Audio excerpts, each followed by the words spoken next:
हाजार कि सोरबा बीपीए बा यूपीपीएल केम्पेन खालामदों रावबो मोननाय नङा कांग्रेसखौ लुबैदों दिल्लीयाव बेखायनो कांग्रेसनि बिजाथिनो भट होगोन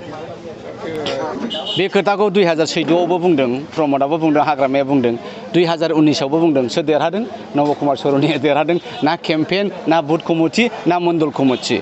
दिनै नब कुमार सर'निया गैला बिनि बिकल्पआ कांग्रेसआनो दा बेखायनो प्रमद बर'आ जेसेबांखि दा बुंथों बियो बुंरायराय खारन जोंना हिसाबा बेनो 2014 आव नोंथाङा बुङाखै मोनसे 2019 आव नोंथाङा बुङाखै मोनसे मा जाया दा बेखायनो बिथांमोना बुंगोन बीपीआबो देरहागोननो यूपीपीएलआबो देरहागोननो गर्जनाबो देरहागोन मोनथामबो देरहागोन सैथोआ बेनो नामा खिन्थु दिल्लीयाव हले कांग्रेसआ सरकार बानायगोन कमिटि साब कमिटि मोनफ्रोमबो पार्टियानो खुलिगोन जोंबो दिनैहाय कासिबारियाव साब कमिटि मोनसे खुलिबाय आरो दिनै सराइबिलावबो जोंहा नैबे आब्दुल मालिक बिथांनि नेतृत्वआवहाय जोङो बाहाय खुलिबाय खोब सुन्दर भाबै मिटिंआ जानानै थांबाय रायजो राजाया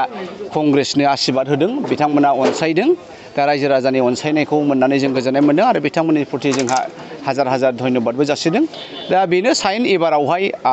सोरबाया जेखियानो दा बुंथों किन्तु लेहेरा कांग्रेसनिनो गामि टाउन नोगोर जेरावबो कांग्रेसखौनो बुंदों खारन बिजेपिआ थगायबाय बिजेपिआ गरिब दुखियानि एगेन्स्ट बे मोनसे सरकार मैया दाखालिसो आङो मोनसे निउसआव फरायदों शाहरुख खाननि फिसाजो 18-19 बोसोर बैसोनि 12,000 कौटिनि मोनसे फार्मलेन्ड बायदों जाहैदों दा बावहाय बिथाङा लायनो आबादारिनो आरो बेखायनो बेहा जिर' टेक्स दा बे जास्ट मोनसे उदाहरनल' हाजार हाजार बेबायदिनो कौटि फुटि फुजि फुटि बिथांमोना मा टेक्स होनाङा दिनै आइपिएल बिथांमोना माबानायाव भारत सरकारनो टेक्स फ्रि माफ होनाङा सोरनि सायाव बे टेक्सफोरखौ GST state GST central GST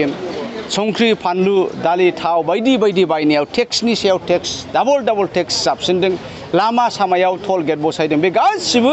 साधारन नों आं रायजो राजा गरिब दुखियानि हेंथायै बे सरकार दा बेखायनो रायजो राजाबा बयबो बुजिबाय जे बिजेपिआ माहाजोनफोरनिसो गभर्नमेन्ट बियो गरिब नों आं बायदि नेहाथ दुखुथिया निखावरिफोरनि गभर्नमेन्ट नङा दा बेखायनो बयबो रायजो राजाया एबार हाजारखि सोरबा बीपीए बा यूपीपीएल केम्पेन खालामदों रावबो मोननाय नङा कांग्रेसखौ लुबैदों दिल्लीयाव बेखायनो कांग्रेसनि बिजाथिनो भट होगोन बे खोथाखौ 2014 आवबो बुंदों प्रमदआबो बुंदों हाग्रामाया बुंदों 2019 आवबो बुंदों सोर देरहादों नब कुमार सर'निया देरहादों ना केम्पेन ना बुथ कमिटि ना मण्डल कमिटि दिनै नब कुमार सर'निया गैला बिनि बिकल्पआ कांग्रेसआनो दा बेखायनो प्रमद बर'आ जेसेबांखि दा बुंथों बियो बुंरायराय खारन जोंना हिसाबा बेनो 2014 आव नोंथाङा बुङाखै मोनसे 2019 आव नोंथाङा बुङाखै मोनसे मा जाया दा बेखायनो बिथांमोना बुंगोन बीपीआबो देरहागोननो यूपीपीएलआबो देरहागोननो गर्जनाबो देरहागोन मोनथामबो देरहागोन सैथोआ बेनो नामा खिन्थु दिल्लीयाव हले कांग्रेसआ सरकार बानायगोन जेब्लाबो दं खिन्थु फेक्टरनि गेजेरजोंनो कांग्रेसआ देरहालांगोनखौ जों रोखा नुदों